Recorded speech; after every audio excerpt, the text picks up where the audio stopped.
Iaraka ivavaka isika tompoko. Jehovah-Andriamanitra ray eo, tsy mitsahatra izany misaotra midera mankalaza ny anarinao noho ny alehibe ny fitiavanao sy ny famondram-ponao aminay isan'andro isan'andro, satria na dia eo aza ny fiodinanay, ny fimonomononanay, ny tsy fahatserovanay teny manoloana ny loza efa mananontany rehefa miatra mihitsy manerina an'izao tontolo izao na tratra ny firenena. Tsy mety tonga saina izay fa mbola mihodina mandrakariva aminao, ary tsy sapanay ny tombam-bidy ny famonjena ny vitan'i Jesosy Kristy teo amin'ny hazo fijaliana izay nitsarovana tamin'ny andro Pasika. Mangataka fifonana aminao izahay, mamindra fo Tompo amin'ny isam-batan'olona tsiraray avy, mamindra fo amin'ny fiangonana rehetra na izy na izy, mamindra fo amin'ny firenena malagasy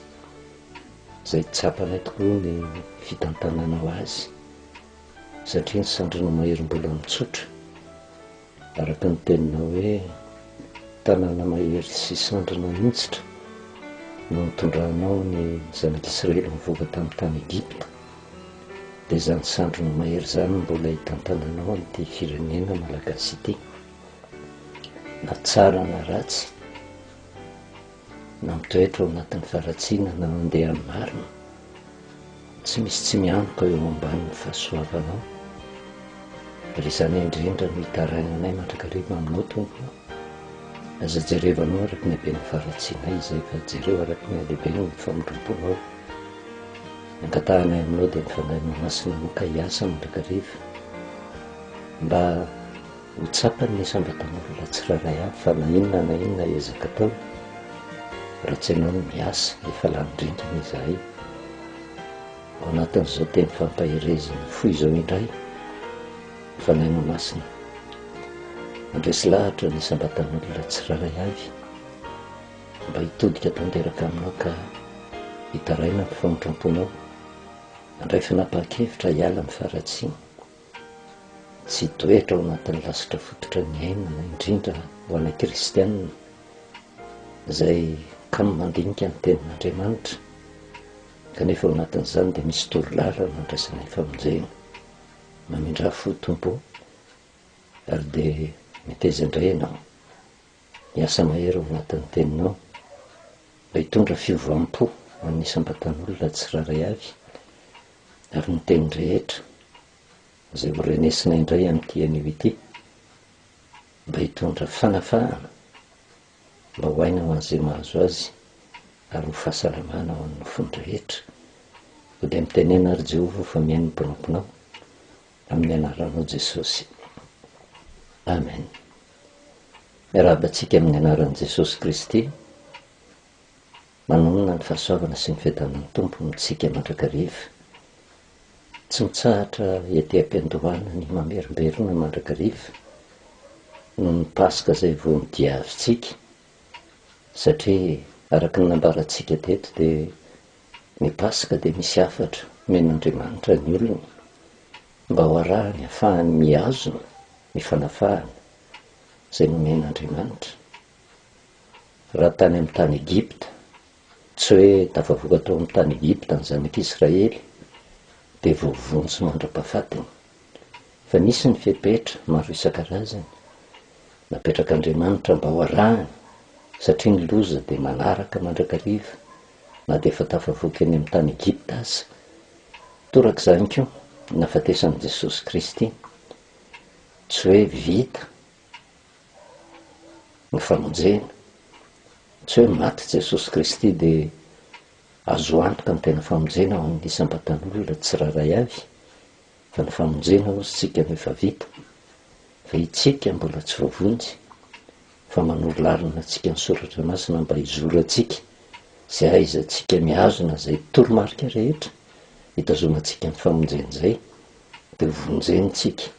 any am-parany. Ary torak'izany koa ny zanak'Israely tamin'izany vanim-potoana izany rehefa tafavoaka tao amin'ny tany Egypta. Rehefa tafavoaka tao izy dia nisy ny toromarika nomena azy mba hiainany mandritra ny fotoana lavabe, satria dia lavitra miala amin'ny tany Egypta parapahatongany amin'ny tany Kanana, ary misy fepetra tsy maintsy arahiny eo anatrehan'izay mba isiny ny fitahian'Andriamanitra sy ny fiarovan'Andriamanitra. Ka ao anatin'izay lalana ny diavin'izay, izay raha tarafitsika amin'ny sehatra ara-panahy, ny androm-pahavelomantsika amin'izao vanim-potoana izao hoe ny fahaizantsika mihazona ny toromarika sy ny torolalina rehetra mba hitazomana ny famonjena, mba tsy hahatonga antsika very ny antony nahafatesan'i Jesosy Kristy. Mampatsiaro eo te-am-piandohana satria ny famarinana ny soratra masina no entina, fa tsy hoe foto-kevim-piangonana akory, fa ny marimarina soratra masina dia voavono Kristy Paska ho antsika. Ary amin'izao vanim-potoana izao mandritra n'ity volana ity dia mbola miaina ao anatin'izany fahatsiarovana ny afatrafatra vokatry ny fahafatesan'i Kristy izany, mba hahatonga antsika hiazona ny tena famonjena. Manoloana izany indrindra raha mijery ny toe-javatra mitranga manerana n'izao tontolo izao, indrindra ny toe-javatra mitranga eto amin'ny firenentsika, satria sambatra angetintsika malagasy, sambatra tsika kristianina, sambatra tsika vahoaka malagasy iray manontolo, na eo ary ny fihodinantsika, na eo ary ny tsy fankataovantsika ny fepetra rehetrarehetra noho ny amin'ny olombitsy izay tena mitady an'Andriamanitra. Mamindra fo mandrakariva Andriamanitra ary matoky sy mino fa na izao tontolo izao ary dia mitsiriritra ny toe-javatra mitranga eto Madagasikara, araka ny nambarantsika hoe hafa mihitsy no hitondran'Andriamanitra n'ity Madagasikara ity, vokatry ny fahitan'Andriamanitra an'izay hoe ny olona eto dia olona tia mivavaka. Eny fa na dia ataoko hoe diso ary ny fivavahana ataony, Andriamanitra mijery ny toe-pon'ny olona ilay mitady hery anankiray tia ny fikirana mba handraisany famonjena. Kanefa na dia eo ary ny Andriamanitra tsy mitovy, misy ny olona tena mivavaka amin'ny Andriamanitra marina, ary noho ny amin'ireo olona ireo izay tena mikatsaka an'Andriamanitra no isian'ny famondram-pon'Andriamanitra ho antsika firenena malagasy. Ary tsy hoe tsika fotsiny no angaran'Andriamanitra, fa matoa mbola tsy tonga Jesosy Kristy, mbola tsy potika ity izao tontolo izao ity, mamindra fo amin'ity izao tontolo izao ity Andriamanitra, satria fantatr'Andriamanitra fa mbola maro ny olona tokony ho tonga amin'ny fibebahana, miala nen'Andriamanitra, araka ny tenany amin'ny bokin'ny Apokalipsy ihany hoe mandra-panisin'Andriamanitra ny tombo-kase eny amin'ny andro ny mpanompony, izay vao tonga ny farany. Ary miaina ao anatin'izany vanim-potoana izany tsika hoe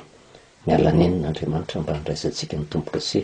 avy amin'Andriamanitra, tsy handraisantsika n'ilay tombo-kase ny bibidia izay hitondra antsika ho any amin'ny fahaverezana. Tsy takona fenina fa tsy misy izay tsy miantso ny ankamaroan'ny olona mba ho tonga amin'ny fivavahana, fitarainana amin'Andriamanitra mandrakariva. Ary ny afatra hitantsika ho entin'ny mpanompon'Andriamanitra, ny ankamaroany dia fialana amin'ny ratsy, fifikirana amin'Andriamanitra, fitarainana amin'Andriamanitra mba hisy ny fiarovan'Andriamanitra.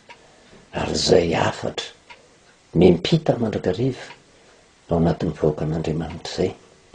izay ilay afatrafatry ny Paska mba ahafahantsika mihazona hatramin'ny farany ny famonjena izay efa vitan'i Jesosy Kristy. Raha fitinina izay rehetra voalaza, ny afatra ny Paska mbola mitohy mandrakariva, kanefa tsara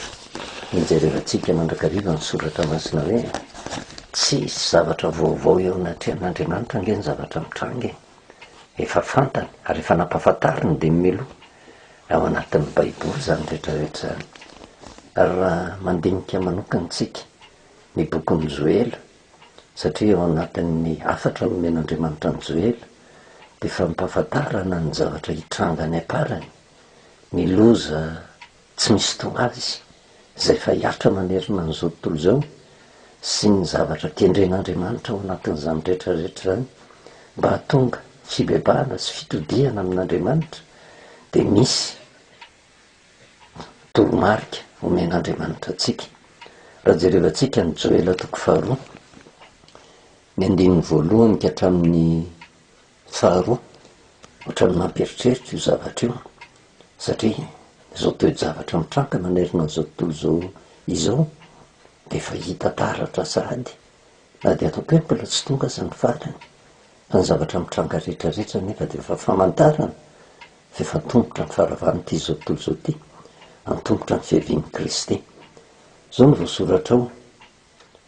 Joël toko faharoa andiny voalohany sy faharoa de misoramandry a zao no voasoratra hoe filazana ny loza-anjozy a sy fiantsona ny olona hibebaka. Andriamanitra tsy mamely tapika zany mihitsy, ampahafantariny de mimeloha avokoa ny zavatra rehetra. Miantona efa hitantsika tamin'ny mijery ny tanànan'ny Ninive itsika rehefa niresaka tamin'ny Jona, Andriamanitra naniraka azy hoe tafapakaty amin'ny lanitra ozy ny fahotanin'izany tanàna zany, andao anao irahako ny amin'ny hamelezana azy fa raha afaka 7 andro de horavahako zany tanàna zany. Tsy tonga de namely Andriamanitra tahaka ny ray aman-dreny nitaizany zanany any rehefa maditra ny zanany, manambana Andriamanitra ary eo anatrehan'izay ambana ataon'Andriamanitra zay miandry ny zanany izy. Tena hitodika amin'ny marina ve ka hiala amin'ny ratsy sa mbola anao ny fanaony ihany? Zavatra hitantsika tao amin'ny mponiny Ninive de niditra tamin'ny fifadikanana ny mponiny Ninive hatramin'ny mpanjaka mihitsy nanome baika mba hahatonga ny olona hifady ihany na hiala amin'ny ratsy ataony. Angamba ozy Andriamanitra tsy handringana antsika. Ray tanàna mihitsy tamin'izany vanim-potoana zany ary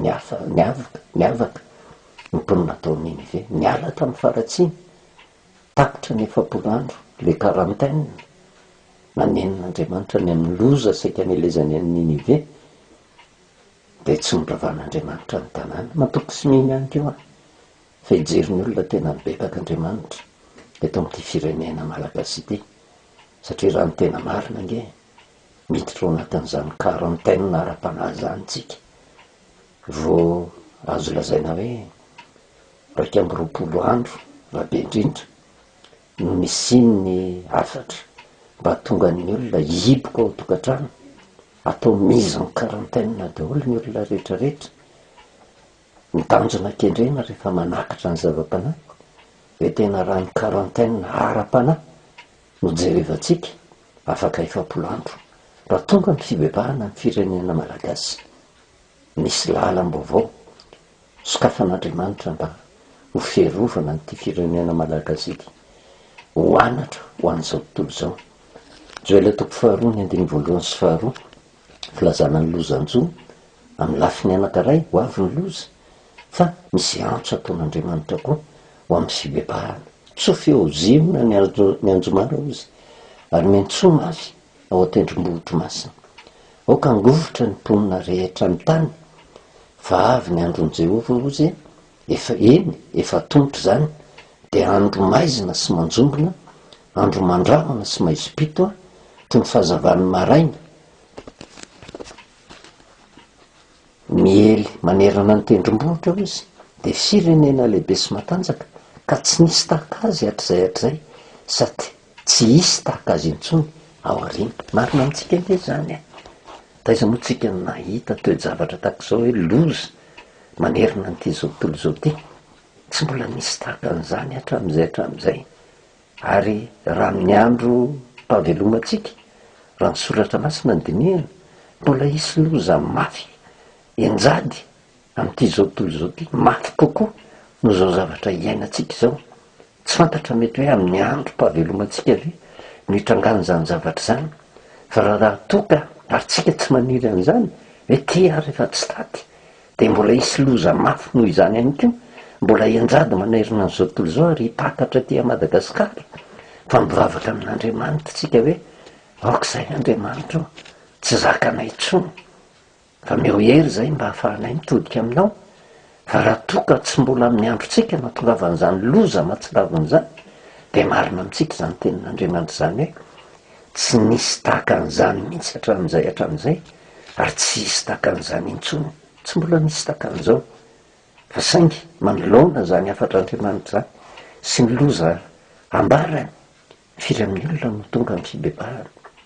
firy amin'ny olona no tonga saina ka hiala amin'ny faratsina fa ny zavatra rehetrarehetra mitranga de avelan'andriamanitra hitranga nga mba ho fampitridiana ny olona ary eo anatrehan'izany raha mijeryntsika ny bokon'ny Joela fa azontsika vakiny izy io toko vitsivitsy fotsiny amin'ny bokon'ny Joela fa tena afatrafatra tokony iainan'ny olona amin'ny andro farany satria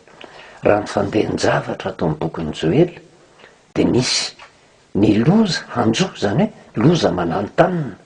miantson'andriamanitra eo anatrehan'izay rehetrarehetra zay de fiantsonany olona ho tonga amin'ny fibebahana fa saingy raha mijeryntsika ery amin'ny andininy fahavalo-ambin'ny-folo fa ny soramandry fotsiny no raisitsika de le loza tsy vitany hoe mananotanina fotsiny hoe manambana fa ny tsara ny loza ho sy ny aviany fitahina zany hoe ao anatin'ity indray efa miatra mihitsy ny loza kanefa misy teny fikasana omen'andriamanitra de nirotsaha ny fitahiny satria hitan'andriamanitra fa misy fibebahana eo amin'ny olona rehetrarehetra ka na misy loza ambaran'andriamanitra fa ho avy na efa miatra ny loza fa eto tsy ny afatra nge tsy ho an'ny olona maty fa ny afatra ho an'ny olona velona ka na mbola tsy tratratra le olona mananotanina ny loza na efa miatra am'le olona ny loza fa mbola tsy maty izy mbola misy lalana soritan'andriamanitra mba andraisana famonjena ao anatin'izany ary ny afatrafatra apetrak'andriamanitra ny andininy 12 amin'ny Joela toko 2 sy 13 na de ankehitriny aza ho Jehova no miteny miverena amiko ampifona reo rehetra ary amin'ny fifadikanina sy ny fitomanina ary ny fitarainana ary ny fonareo mitritriaro fa za ny fitafianareo ary miverena amin'ny Jehova Andriamanitra reo fa mamindra fo sy miantra izy maharo-po sady be famindram-po ary manenina ny amin'ny loza zay ny afatra apetrak'Andriamanitra ary zay no antso atao amintsika firenena malagasy ho amintsika kristianina araky ny nambarako mandrakariva atao anatin'izao teny fampahirezana zao misy antony ange mahatotsika ao anatin'ny fiboana tanteraka avelan'Andriamanitra iaina ny paska voalohany nandalovany zanak'Israely tamin'izany vanim-potoana tao anatin'ny fiboana no nanatanterahana an'izany ary ny afatra manerina an'izao tontolo zao indrindra eto amin'ny firenena malagasy io fitohizan'ny fiboana ao atokantrano io fizahan'Andriamanitra toetra ny olona hoe raha ny olona na ny ray aman-dreny na ranofo na ra-panahy mpitondra fanjakana ny dokotera maro isan-karazana mpitondra fivavahana zay tena manentana ny olona mba hiarovan'ny olona ny tenany hoe arovo ny tenanao arovo ny manodidina anao tsy misy lalana tsara koatra ny fiboana mba hiarovana amin'izany valanaretin'izany ka raha ny hitatsika maso tsy vitatsika ary ny mankatoa ny fiepetra zay omeny sarotro amin'ny olona mihitsy no hankatoa ny fiepetra omen'ilay Andriamanitra tsy hita maso ataony tsinitsinina kanefa eo Andriamanitra io tena tompon'antoka ny ampisainan'ny olona tsiraray avy tsy afabelitsika eo anatrehan'izay ary ny fiakinana amin'Andriamanitra no manampy atsika be deabe eo amin'ny sehatra ranofo mba fahatsika mivoaka amin'izao zavatra loza efa miatra amin'ny firenena zao ary ny miatahorana Andriamanitra nge mamindra fo avelany ianao salama avelany ianao iriary na de eo raha ny fimonomonona fa miandro ny fanapahan-kevitry nisambatan'olona fotsiny izy hoe ho tafaverina marina amin'Andriamanitra ve fa rehefa mafiatoka ny olona mianjeran'ny ihany ny loza ary ny atahorana de nenina tsy alohananatra fa oriana andatsa ka de mbola tsy miatra ny loza aleo mitodika amin'Andriamanitra ary zay afatra mba ho tonga amin'ny fifadikanina sy ny fitomanina zay le atao hoe fiverenana amin'Andriamanitra fivavahana amin'Andriamanitra faanginana tanteraka ary manomboka amin'ny tenanao hoe tena arovy Andriamanitra fa rehefa tena tsaponao ny famonjena ataon'Andriamanitra aminao hainao ny mampita an'izany amin'ny hafa fa rehefa tsy tsapanao ny tombam-bida ny famonjena nataon'Andriamanitra de zao manao tsinitsinina ny hafa-ko ianao eo anatrehan'izany rehetrarehetra zany ao anatin'ity 12 sy 13 ty tena tsy le zavatra ivelany ny takian'Andriamanitra zay no mahatonga azy iteny hoe ny fonareo mitritriaro fa za ny fitafianareo misy ny olona nge miditra amin'ny fifadikaniny fa ny ao anatiny izy tsy tapa-kevitra ialany ratsy fa rehefa tsy mihinan-kanina fotsiny izy, rehefa tsy misotro rano fotsiny izy de mieritreritra izy fa hamindra fo amin'ny Andriamanitra, fa Andriamanitra mijery ny ao anaty, zany hoe mifady amin'izany. Apahany kely no resahapetra mahatonga zavatra anankiray asaina fadiana ratsy izy zay, ary io no tokony anakaran'ny olona n'izay le fifadikaniny zay. Marina fa rehefa misy loza mianjady amin'ny tena tsy mahinan-kanina ho azy ianao, ary zay ny tena fifadikanina marina. Vokatry le loza atahorana tena enjera amin'ny tena mahatonga ny olona anankiray tsy mahinan-kanina. Jereo re ao anatin'ireny fahoriana ireny, rehefa misy fahoriana midona amin'ny olona arosehona hatrehan'ny sakafo, hoeto anosy fa tsy mahinana, satria mafy loatra ny alahelony, mafy loatra le fahoriana mianjady. Zay ve ny toe-panahin'ny olona ao anatin'ny fifadikanana, sa lasa fomba ivelany fotsiny, fa zay le fifadikanana zay ao ambadika zay rehetrarehetra zay fifadinany ratsy, satria ratsy fanaontsika io le sakafo fihinana. Araka ny tenin'ny soratra masina hoe ny fifosana ozy de tahaka ny anim-pimokorotsaka ao anatin'ny kibo, zany hoe ny faharatsiana mihitsy de tahaka ny sakafo tena iainan'ny olona, ary zay le sakafo tena mahazatra ny olona fomba fanao fimonomononana, fialonana, lolo-po, araka ny resahantsika tany amin'ny Korintianina hoe tokony hihinana mofo tsy misy masirisiry itsika. De le mofo ny fahadiovam-po sy ny fahamarinana, zay le takian'Andriamanitra mba hiainatsika, mba hialantsika am'le faharatsiana sy lolo-po, atonga tsika hifady an'izany rehetrarehetra zany. Fa raha toa tsika ka hoe ny sakafo arabaka teny ajanontsika kanefa tsika tsy misy fiovana eo amin'ny fiainatsika, tsy misy valiny avy amin'Andriamanitra, ary zay no antso atao ho an'ny isam-batan'olona. Araka ny resahako hoe mato ao anatin'ny fiomboana mikatona hatramin'ny fiangonana ange fampieritrretan'Andriamanitra, na de ny fiangonana azy, indrindra isika kristianina, hoe le afatra nomen'Andriamanitra indrindra mahakasika ny Pasika. Tena marina raha tsoratra masina hoe fa sao de fampanantenana pokaty fotsiny ny olona ka tonga ny olona mbola hizotra amin'ny lalan-diso tsy manaiky ny famarinana ny tenin'Andriamanitra fa ny Pasika. De tandindony le fahafatesany zanak'ondry mba ho tsapan'ny olona hoe inona ny antony nahafatesan'ny zanak'ondry ka natonga azy ho tafavoaka tao amin'ny tany Egipta, inona ny antony nahafatesan'i Jesosy Kristy. Fiainana tokony iainana zay mandra-pahatonga ny fialany ity amin'ity zao tontolo zao ity, fa ny fitsanganan'i Kristy ozy tsika de karazana teny fikasana omen'Andriamanitra, ka raha tazonitsika ny afatry ny Pasika de tahaka an' Jesosy zay nitsangana tamin'ny maty ho atsangana amin'ny maty koa tsika any am-parany any, andova ny fiainana mandrakizay. Kanefa Jesosy tafatsangana amin'ny maty de zao niza nge tsy maintsy ho tsangana amin'ny maty avokoa e, satria mipetraka teo amin'ny toerantsika izy, zany hoe maty izy, le nofony maty, nitsangana tamin'ny maty izy. Na ratsy za na tsara za, na ratsy isika na tsara isika, tsy maintsy mitsangana amin'ny maty any am-parany any. Fa amin'izay vanim-potoan'izay toerana roa izy, na ianao ho velona mandrakizay sambatra miaraka amin'Andriamanitra, na ianao hitsangako velona fa hijaly mandrakizay. Ary zavatra lavitra takan'izany ny tanjonakendren'Andriamanitra ao anatin'izao loza efa miatra zao, mba hahatonga ny olona manao ahoana zany etaetan'ny olona zany, tsy ho tratran'ny loza,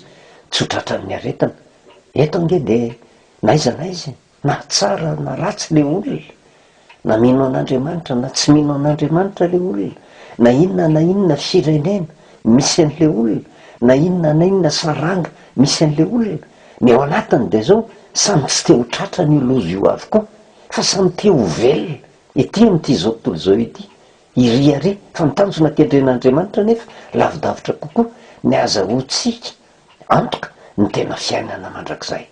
Ka ao anatin'ny teny fampaherezana zay entina de mbola miodina mandrakarivotsika eo amin'izay le hoe afatra ny entin'Andriamanitra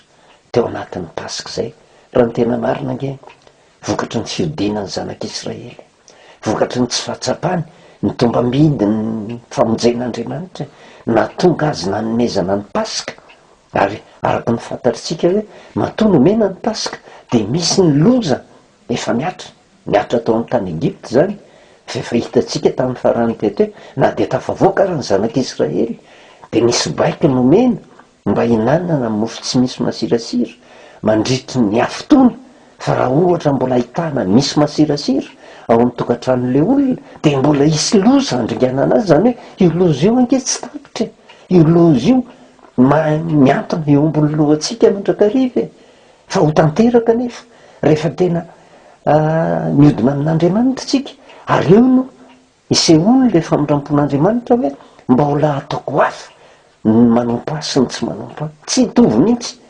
Fa na de eo ary ny fanefitra rehetrarehetra araka ny resantsika hoe vita ny fanafody edivana amin'io coronavirus io, tsy masakana ny aretina tsy hitranga zany. Fa raha mitandronytsika de tsy ho tratrany. Fa raha ohatra hoe tena hita ara ny fanefitra rehefa tsy mitandronytsika, tratra ihany angetsika taka ny olona tsy mihina-panafody de toraka zany keo miaraka amin'Andriamanitra, tsy makatò ny afatr'Andriamanitra zay nomena de tsefarany fa averezana mandrakizay. Raha ny tena marina zany, tena arabaky teny ny fisehoan'ny Paska. Fa saingy tsy takatry ny zanak'Israely tamin'izany vanim-potoana zany, fa tena hatrany am-piandohana hatrany amin'ny Genesisy ange de efa nisy ny Paska zay tena nasehon'Andriamanitra. Ary eo tiatsika ho tsindrina, raha vao misy ny Paska de misy ny loza miatra. Ary ny Paska de fanomezan'Andriamanitra ny olona, sorona ataon'Andriamanitra mba ho famonjena ny olona tradoza. De raisitsika hatrany amin'ny Genesisy mihitsy ange fony voniodina Adama sy Eva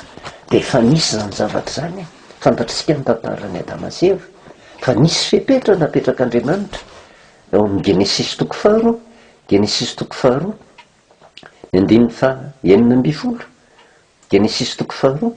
ny andininy fa enina amby folo sy fafito amby folo. Mbola tanteraka ry Adama sy Eva tamin'izany, nomena azy ny saedena, nomena azy ny fahasambarana rehetra. Mbola tsy niodina tamin'Andriamanitra izy, mbola tsy nanota tamin'Andriamanitra izy, kanefa misy ny lalàn'Andriamanitra zay napetrany.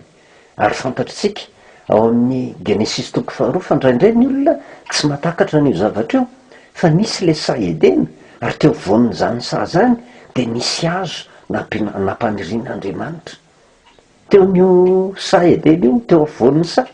Ny akamaroan'ny kristianina vokatry ny tsy fandinihana soratra masina de fieritreretany fa le hazo naniry teo avonin'ny saha de ny hazo fahalalana ny tsara sy ny ratsy fotsiny, fa hazo anankarony teo. Genesisy toko faharoa de ny andininy fahavalo, Genesisy toko faharoa de ny andininy fahavalo sy fahasivy de zao ny voasoratra ao anatiny: ary Jehovah'Andriamanitra nanao saha tao Edena tany Atsinanana ka napetrany tao raha lehilahy zay niforonina ozy, ary nampaniriany Jehovah'Andriamanitra teo amin'ny tany ny hazo rehetra zay mahateza sady tsara ho fihinana, ary ny hazo naina teo avonin'ny saha sy ny hazo fahalalana ny tsara sy ny ratsy. Hazo anankiroa teo avonin'ny saha, hazo anankiroa teo avonin'ny saha. Ary io madiso hevitra ny olona satria tsy de miondrika intsony ange ny olona mandinika ny soratra masina, fa mihaino fotsiny izy zay ambarany mpanompon'Andriamanitra. Anka raha voadiso ny zavatra ambaran'ny mpanompon'Andriamanitra, tsy Andriamanitra intsony no atokisany, fa le foto-kevitra entin'le mpanompon'Andriamanitra no raisiny de tsy takany intsony. Fa Andriamanitra miantso ny isam-batan'olona ange amin'izao vanim-potoana zao hoe miondre ao anatin'ny soratra masina raha te hahita ny marina ianao. Fa io tenin'Andriamanitra io de hainao an'izay mahazo azy, fahasalamana ho an'ny nofony rehetra sady amin'ny sehatra ara-panahy.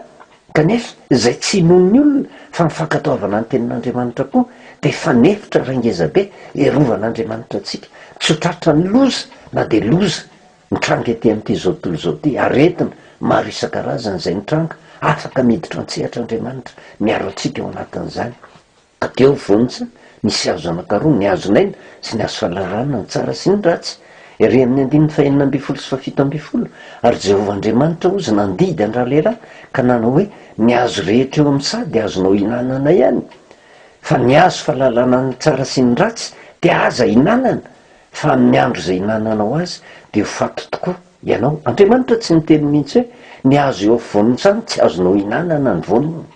fa misy hazo anankaroa teo afovonin'ny saha. Fa ny zavatra tena napetrak'Andriamanitra mazava tsara de ny vonin'le hazo fahalalana ny tsara sy ny ratsy no tsy azo hohanina, fa mivanim-potoana hinanana an'izy io mahatonga fahafatesana. Tsy avy amin'Andriamanitra mihitsy ny fahafatesana fa avy amin'ny safidy raisiny zanak'olombelona ny mahatonga ny fahafatesana ary andriamanitra de manaja ny safidy zay maandriamanitra fitiavana azy napetrany teo amin'ny saedena ny zanak'olombelona azon'andriamanitra atao ange ny miasa mandrakariva de nitereny fotsiny zao i adama sy eva tsy hinana ny voan'le azo fahalalana ny tsara sy ny ratsy raha zay ny zavatra nataon'andriamanitra tsy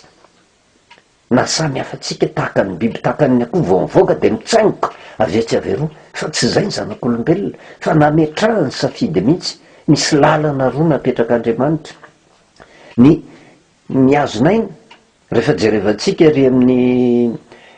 toko fahatelo ny 5 sy ny manaraka raha hoanina ny voan'le azonaina de azahoana fahavelomana mandrak'zay ny azo rehetra eo am'sa hatram'le azonaina azo hinanana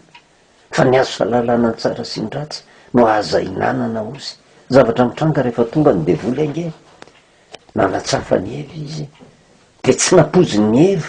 ary tsy mihaino tsara izy ny afatra nomen'andriamanitra de anky toko fahatelo ary nomena rana ozy de tsetsy noho ny bibidia rehetra zay nataon'ny Jehovah Andriamanitra vao miresaka mena rana de ny devoly io any amin'ny apokalipsy io le mena rana ela devoly sy satana no ilazany azy zay le soratra masina manazava soratra masina ary zay le zava-panahy anatin'ny soratra masina zay tsy hain'ny olona ny mandray azy ary hoy izy tamin'ny ravehivavy anky efa nataon'andriamanitra hoe aza hinananareo ny azo rehetra eo amin'ny sa zay le fanatsafana tsy izantoetra atao amin'ny devoly tena niazona n'le famarinana ve le olona ka nyteneniny Jehova mihitsy ozy no miteny aza ninananareo ny azo eo amin'ny sa taitra eva ary hoy ravehivavy sy tanymena rana ny voan'ny azo eo amin'ny sa de azona hinanana ihany ozy fa ny voan'ny azo eo voan'ny sa kosa no efa nataon'andriamanitra hoe aza hinananareo natendrenareo izany fa andrao maty anareo lasa tena diso le nandraisany azy mieritreritra mihitsy zany eva hoe le voan'ny azo eo voan'ny sa tsy azo hinanana fa Jehova tsy niteny an'izany mihitsy fa Jehova nilaza ny voan'ny azo fahalalana ny tsara sy ny ratsy eo voan'ny sa no tsy azo hoanina fa mahatonga fahafatesana fa ny voan'ny azonaina tsy nandraran'izany Andriamanitra fa ny zavatra nikendren'ny devoly ny atafalatsaka ny eva ao anatin'ny fahadisoana satria matsiriritra zany azo eo voan'ny sa zany inona nefa ny zavatra mitranga miteny hoy ny menarana tamin'ny ravehivavy tsy faty akory ianareo izy mandainga fotsiny fa fantatr'Andriamanitra fa amin'izay andro hinananareo azy ahiratra ny masonareo ka ho tahaka an'Andriamanitra ianareo ahalala ny tsara sy ny ratsy mbola misy zava-miafina be deaibe ao anatin'izany satria io mitoem-panahy amin'izao vanim-potoan'izao hitataratra eo anivon'ny kristianina mahatonga ny devoly mamitaka andraisan'ny akamaroan'ny olona le marika 600 le tomboka sen'ny devoly mba hatonga ny olona very satria toe-panahany devoly izy io mbola isy vanim-potoana raha men'Andriamanitra tombonandro fahavelomantsika anazava misimisy kokoa an'izay satria toe-panahany devoly mihitsy hatrany am-boalohany ny te ho tahaka ny avy indrindra te ho tahaka an'Andriamanitra de zay ny nandroahan'Andriamanitra azy ny ala tany an-danitra nazerany tety an-tany natonga azy satria anjely nitondra fahazavana nge izy ireo niantoka atao anatin'ny fahasambarany fa saingy zay toe-panahy te hitovy amin'Andriamanitra zay tsy mahay mianina mitoerana misy azy zay ndroan'Andriamanitra tany tia miafindra eo amin'ny zanak'olombelona zany lazainy fa mandainga Jehova amin'ny fotoana zay hinananareo ny voan'ny azo fahalalana ny tsara sy ny ratsy ozy ny devoly ahiratra ny masonareo ka ho tahaka an'Andriamanitra ianareo manoloana an'izay rehetrarehetra zay ny taonany olona tsy hay ianina eo amin'ny toerana misy azy ny devoly mba hitsiriritra ny toerana misy an'Andriamanitra zany hoe hitovy amin'Andriamanitra zany tena etaetany zany anika nanotazany ny voan'le azo fahalalana ny tsara sy ny ratsy rehefa nanotazany ary io no mahatonga antsika nyresaka hoe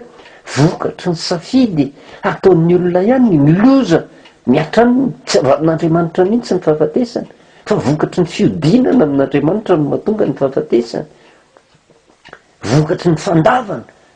le afatr'Andriamanitra hoe tsy azo hoanina io mbola hoanina ihany tonga ho azy ny fahafatesana za zany no misafidy an'le fahafatesana raha inona nle voan'le azonaina za koa no misafidy ny fahavelomana mandrak'izay fa naleon'ny olona nisafidy ny fahafatesana satria teo tahaka ny avy indrindra ary tsy fantany zany rehetrarehetra zany fa rehefa nihinana izy teo vonatsapa ry adama sy eva hoe kay tena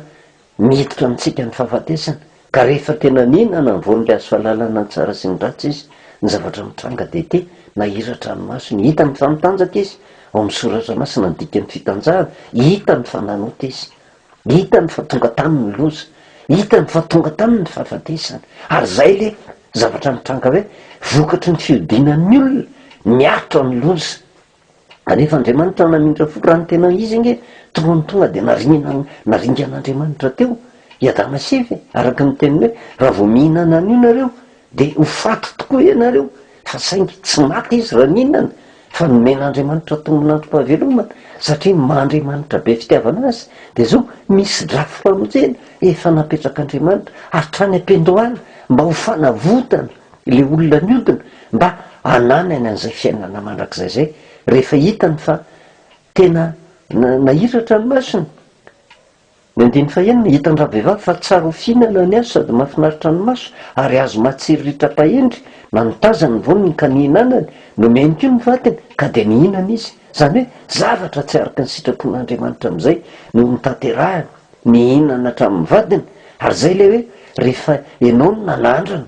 nandika ny afatr'andriamanitra tsy mijanona atreo ianao hoe tianao ampitana amin'ny olona zany ary io le toe-panahy am'izao vanim-potoana zao mahatonga ny olona tsy mangina mahatonga ny olona monomonina mahatonga ny olona tena be lolo-po satria indraindray a efa misy mpitarika zao nomen'andriamanitra mba hitondra ny afatra sy ny fepetra rehetra omena fa tsy mahay mipetraka eo amin'ny toerana le hoentina ny olona fa de hipetraka eo amin'ny toeran'le mpitondra mandrakariva any ka manakina ny zavatra ataony mpitondra na mpitondra ranofo zany na mpitondra ra-panahy fanakanana foana ny zavatra mitranga satria tsy mahay mionona amin'ny toerana misy azy fa reo ny olona reny ange napetrak'andriamanitra teo e natao hitondra ny afatra mba hahavelona atsika rehefa tsy mahay mipetraka amin'ny toerantsika isika de manana toetsainy devoly foana de zao mahatonga fiodinana tsy anaraka ny fipetra zay hiteraka fahafatesana ho an'ny olona miodina eo anatrehan'izany rehetrarehetra zany nihinana izy mivady ny andiny fafito nahiratra ny mason'izy mivady sy ka fantany fa mitanjaka izy a nanjaitra ravina avy avy izy ka nataony sikina ho azy zay le fahafantarany fahafatesana miditra fa zavatra ara-panahy daholo zany rehefa jerevana ny soratra masina natonga azy hoe maty sika fa ino no natao afahatsika miala am'izao fahafatesana zao nanjaitra ravina avy avy izy osy zany hoe miezaka tamin'ny herin'ny tenany ary toe-javatra takan'izany angeny misy am'izao vanim-potoana zao hoe raha tena ao anatin'ny aretina ny olona zany mino fa ny olona ao anatin'ny aretina tsy monomonina zany mihitsy ny olona tratrany valana aretina raisitsika ny toe-javatra mitranga am'izao vanim-potoana zao tratrany valana aretina coronavirus tsy misy monomonina ka tena anda hoe tena tsy mety nataon'ny fanjakana fa mitodika amin'ny tenany izy ary nitanjona ankendreny de hitady fanasitranany fa saingo an'ny olona tsy mbola tratra de monomonina ary mieritreritra izy fa noho ny heriny noho ny tanjany noho ny sainy noho ny fahendreny noho ny fahaizany ny mahatonga azy tsy marary anika ravina aviavy daholo zany fa tsy matakony ny zavatra hitranga ho amin'ny olona tsy mahasakana ny fahafatesana tsy ho tonga ny ravina aviavy rehetrarehetra ataon'ny olona ary zay indrindra mahatonga atsika miresaka hoe somary nyresaka foantsika efa atrany ampendohana ngeny efa misy afatra io pasika io e tsy le fahavelomany zanak'ondry ny zavatra tena nitsindrin'andriamanitra tsy izay ny drafy-pamonjen'andriamanitra voalohany indrindra teto amin'ity zao tontolo zao ty fa famonjena tamin'ny alalany fahafatesany zanak'ondry tsy misy kilema zay ny tokony ho tsindrina mitasika mba hisaintsainan'ny olona hoe tena fantany ve mitombambidy ny fijaliany kristy fantany ve tsapany tanteraka ve fa izy ange ny tokony ho faty teo anatrehan'izany e fa zao no ny famindrampon'andriamanitra de natao sorona ny zanak'ondry tsy misy kilema no ny famindrampon'andriamanitra nanao sorona ny tenany jesosy teo amin'ny azo fijaliana mba andraisako famonjena ary ny afatra ny famonjena ozy sika ny famonjena no efa vita fa zasy ianao tsy mbola voavonjy fa raha raisika ny afatra ny famonjena de ho vonjenysika raha mizotra am'le lalana taka ny zanak'israely miala tao amin'ny tany Egypta tsy tonga de teniny eo de tonga tany amin'ny tany Kanana fa mbola lalandavitra mandra-patonga tany ary sepetra miafatra ny zanak'olo tsy misy kilema ary ino na tonga an' Jehova hoe lalàna ho mandrakizay tokony ho tandremanareo ny pasika zany iny fahatserovana fahafatesan'i Kristy teo amin'ny hazo fijaliana mba hisaintsainanareo fa inona ny miantonina fahatesany loza tokony niatra taminareo de noho zany nisy sorona tao de toraka zany koa Jesosy Kristy tsy nidiky zany fa tsy nitsangana tsony Jesosy tena nitsangana izy fa ho anao raha tena nitazona niafatry ny famonjena ianao de ny fitsanganan'i Kristy toko anao fa zao na de maty raha ny teny rehefa tonga fataperan'ity zao tontolo zao atsangana ho velona ianao teo anatrehan'izany Andriamanitra mamindra fo onena ny zanak'olombelona izy satria izy nahary tongotra aman-tanana ny Adama sy Eva tandindrotsika am'izao vanim-potoana zao zay tena za de tena variana mihitsy indraindray ohatra ny mametsiny any Adama sy Eva tsika hoe raha zany teo amin'ny toeran'ny Adama sy Eva fa za miaina tao anatin'ny fahasambarana tsy nihinana ny voan'le azo fahalalana ny tsara sy ny raty zany Adama sy Eva nge tsy nalala ota mihitsy tamin'izany ary ny ota am'izao vanim-potoana zao tsy aza mpitoviana tamin'ny ota tamin'izany vanim-potoana zany am'izao vanim-potoana zao fa tena moderna be ny ota de tsika ve nandeha irehare hoe raha mipetraka teo amin'ny toeran'ny Adama sy Eva de tsy mihinana ny voan'le azo fahalalana ny tsara sy ny ratsy fa raha tsika am'izao vanim-potoana zao angamba ny teo amin'ny toeran'ny Adama sy Eva de zao tsy ny voaniny ihany no hoanitsika fa nohanitsika hatramin'le vatakazo hatramin'ny ravikazo hatramin'ny fakakazo lantsika hatramin'ny fotony daholo zany rehetrarehetra zany vao maika loza ny natao ny zavatra niasa tamin'ity zanak'olombelona ity raha izany ny zavatra nitranga mety tsy nisy famonjeny fa saingy fa ny ao an'Andriamanitra hoe tena raha zasy ianao ny teo amin'ny toeran'ny Adama sy Eva inona no ataotsika fa tsy afaka mirerehan'izany tsika hoe za fa manompo an'Andriamanitra fa tsy hanao an'izany fa raha tsika ny teo amin'ny toerany tena zavatra hafa mihitsy ny nataotsika teo anatrehan'izay rehetrarehetra zay nefa tsy najery Andriamanitra ary tena naseho an'Andriamanitra hoe vokatry ny fiodinany de zao isy fijaliana tsy roa aman-tany hiatra amin'ny taranaky ny zanak'olombelona rehetra kanefa tsy navelan'i Jehova hipetraka tamin'izay ary eto na de tena tsy nilazainy mahitsy ary ny zavatra nataon'Andriamanitra pasika reo olona ny zavatra tsindrin'Andriamanitra ato hatrany am-piandohana ny fahatserovana ny sorona ny nataon'Andriamanitra ny famondram-pon'Andriamanitra tamin'ny olona tamin'izany vanim-potoana zany fa rehefa nanoty Adama sy Eva tsy nisy fitsanganana tao fa nisy fahafatesana tao ary raha raisika ny andinin'ny fa raika amby roapolo dinganitsika inona ny nataon'i Jehova mba ho famonjena ny Adama sy Eva ary Jehova Andriamanitra ozy nanao akanjototra ho an'ny Adama sy ny vadiny de napy akanjo azy eto tsy voalaza mivantana hoe tena nisy biby nyvonoana tato fa zay akanjodotra zay tsy maintsy ody biby zay fa ao ambadiky zay ody biby nampitafina any Adama sy Eva zay nisy biby tsy maintsy nyvonoana tao nisy sorona tao noho izany afaka milazatsika fa hatrany am-piandohana nge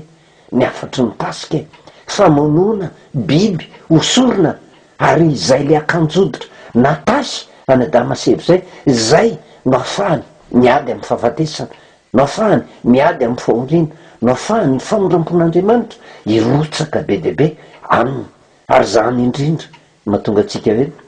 ao anatin'izao volana zao tsika de mbola miaina ao anatin'ny fahatserovana ny fahafatesany zanak'ondry fahatserovana fahafatesan'i Jesosy Kristy mananontanyna ny loza ho amin'ny mbola tsy vo fa efa miatra manerana n'izao tontolo zao zany loza zany tian'Andriamanitra hitodika eo amin'i Jesosy tsika tsapatsika ve ny pasika ny fahoriana ny aretan'i Jesosy teo amin'ny hazo fijaliana tsapatsika ve zany tsy misy afa-tsy zay ihany no azahoantsika mahazo ny famonjena avy amin'Andriamanitra ary aty amin'ny Genesis de hitatsika fa natafy any Adama sy Eva ny akanjo hoditra misy biby mivonoana tao araka ny resahantsika hoe tsy misy ny biby vonoana raha tsy misy loza efa miatra ary ny loza miatra vokatry ny fiodinany Adama sy Eva fa famondram-pon'Andriamanitra raha mijeritsika ny voalaza any amin'ny fitomaniny boky ny fitomaniny toko fahatelo andiny faharoa amby roapolo de zao ny voasoratra hoe Zava-doto ny fanondram-pony Jehova ozy no tsy nahalanyndritra atsika fa tsy mitsahatra ny fiantrany, na de ratsy ary tsika mamitra fofoana ange Andriamanitra, na de miodina ary tsika mamitra fofoana ange Andriamanitra, ary manoloana an'izany rehetrarehetra zany. Firy ny kristianina amin'izao vanim-potoana izao no hitodika marina amin'Andriamanitra, hitodika iondrika ao anatin'ny baiboly, hijery ny famarinany tenin'Andriamanitra. Mety eritreretintsika hoe zavatra tsy misy dikany ange zany, io no mahatonga antsika nyresaka hoe le mahasirasira ela nylazain'ny Paoly apôstôly ange, le fotoka hevi-diso zay nitazomitsika hatramin'izay zay ny ainany rehetrarehetra, kanefa jerevantsika tsy mifanaraka amin'ny soratra masina, fa mety kely amintsika zany rehetrarehetra zany, fa eo anatrehan'Andriamanitra, zava-dehibe amin'Andriamanitra io zavatra kely eritreretantsika zany hoe pasika nge vaovony Kristy, pasika ho atsika, mba hahatserovantsika hisaintsainantsika zasy ianao no tokony ho aringana, raha ny tena marina ange tokony ho ripaky ny coronavirus amin'ny daholo tsika rehetrarehetra raha mifaratsitsika, fa noho ny fanondrampon'Andriamanitra satria hitan'Andriamanitra le olona tena te hiverina ho amin'ny famarinana, hitan'Andriamanitra ny olona mbola mangetaetany zany marina raha-tsoratra masina te hiverina ho amin'Andriamanitra zany, ary noho izany rehetrarehetra zany no antony amindran'Andriamanitra fo amin'ny olona mba tsy hatonga atsika hitopy teny fantatra ka ny fomba nahazatra hatramin'izay foana no tohizatsika, fa io ihany ny lalana raha tiatsika ny hiditra an-tsehatr'Andriamanitra ka nafaka atsika vetivety ao anatin'izao toe-javatra mitranga manerina an'izao tontolo izao. Izao de zao zavatra tahaka ny tany amin'ny mponina tany Ninive ihany koa, ny zavatra hiatra eto amin'ny firenetsika, ny tenin'ny mpanjaka nandre ny afatra hoe tena le mahatonga n'le loza nge ny faratsitsika, inona ny tokony atao, nanome ny fepetra rehetrarehetra izy, inona ny fepetra zay nomena tany, fifadikanina, miverena amiko Jehova amin'ny fifadikanina sy ny fitomanina, fonareo mitritriaro fa zany fitafianareo tsy zavatra ivelany, tsy hoe andeha fotsiny betsaka ange ny olona miantso an'Andriamanitra, mitaraina no miloza fa tsy misy fiovana ny toe-panahy, fa ny zavatra andrasan'Andriamanitra amintsika hatrany amin'ny lehibe indrindra mpitondra fanjakana ka hatrany amin'ny madinika indrindra, hatrany amin'ny mpitondra fivavahana ka hatrany mpiniky isam-batan'olona, takian'Andriamanitra ho tonga ny fibebahana anaky ny famarinana. Ary ny zavatra mitranga amin'izao vanim-potoana izao, vavan'Andriamanitra miteny amintsika de manao afatra ho atsika fiangonana, manao afatra ho atsika kristianina rehetra, miverena miendrika eo anatin'ny soratra masina, miverena amin'ny Jehova, manao afatra ho atsika eto amin'ny firenena, ankato azy ny mpitondra raha mbola hitanao mitanjona ankendreny ho famonjena, mitanjona ankendreny ho fanasitranana, mitanjona ankendreny ado anao aza monimonina, aza aza manaiky tena tsy hipetraka eo amin'ny toerana misy anao, tahaka ny devoly hoe tsy mahay mipetraka eo amin'ny toerana misy azy fa te hipetraka eo amin'ny toeran'ny olona mandrakariva, aza manao an'izany, tsy sitrak'Andriamanitra zany, atoko sy mena fa fanan'Andriamanitra de asa ao anatintsika, ampiverina atsika ho amin'ny laoniny mba tonga atsika handray ny afatra avy amin'Andriamanitra, hatonga atsika tena hibebaka marina, ampitsahatra ny fimonomononana, indrindra ampitsahatra ny faratsiana, fa na eo raha ny fanefitra zay hita raha tsy eo ny sandron'Andriamanitra momba n'ireny zavatra rehetrarehetra ireny, manome tolotsaina ny mpitondra, manome tolotsaina ny mpitsabo, manome tolotsaina ny mpikaroka, tsy misy dikany daholo fa ravina avy avy zany rehetrarehetra zany, fa tsy afa-misaraka amin'Andriamanitra ny famonjenantsika, tsy afaka misaraka misorona nataon'i Jesosy teo amin'ny hazo fijaliana tamin'ny andro pasika, ary ny afatra teo amin'ny hazo fijaliana afatra tsy teo de mijanona fa afatra hiainana mandra-pialatsika ty amin'ity zao tontolo zao ty, antsika vao mifaly raha ohatra miazona ny famonjena hoe mitsangana ny tompo nandresy ny fahafatesana, amin'izay vanim-potoana zay tsika afaka miteny ihany keo andresy ny fahafatesanatsika, satria niny ny famonjen'i Jesosy Kristy tamin'ny andro mpavelomantsika, de le fahafatesan'i Kristy antoka anankiray hahavelona atsika amin'izay vanim-potoana zay, ka tahaka an'i Jesosy nandresy ny fahafatesana, nitsangana tamin'ny maty, any an-danitra izy amin'izao vanim-potoana zao andresy ihany keo tsika. Atoko sy mena fa ny fanan'Andriamanitra de asa mandrakariva ao anatintsika, ampahery atsika ary engane mba ho sika rehetra ho lavitry ny aretina hiasa tanterak'Andriamanitra mba ho famonjena ty nosy malala atsika ty ivavaka isika. Jehovah-andriamanitra ray eo dia misaotra anao ny amin'ny teninao ndray izay azonay nraisina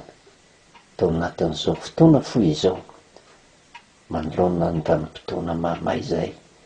ary marina ny teninao hoe loza tsy nisy takan'izany hatramin'izay, ary raha mbola tsy tonga ny loza manaraka dia tsisy takan'izany mandritry ny androm-pahavelomanay, satria manerana nyty zao tontolo zao ity. Kanefa dia tsy hainainy tsy mbola hisaotra anao, satria Andriamanitra be fitiavana ianao, tsy mijery ny faratsian'ny olona fa mamindra fo am'ty firenena malagasy ity, mamindraha fo tompo. Ary ny afatahana aminao dia mba hiasa tanteraka ao anatin'ny olonao, fanahinao masina mba hatonga azo tonga ny fibebahana marina, hitodika tanteraka aminao, satria ninona ezaka ataonay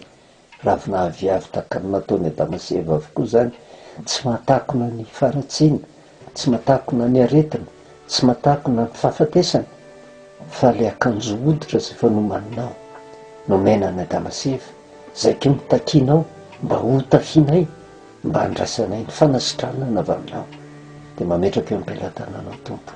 niteo zavatra misy amin'izao vanim-potoana zao, aoka hitohy ny fiarovanao,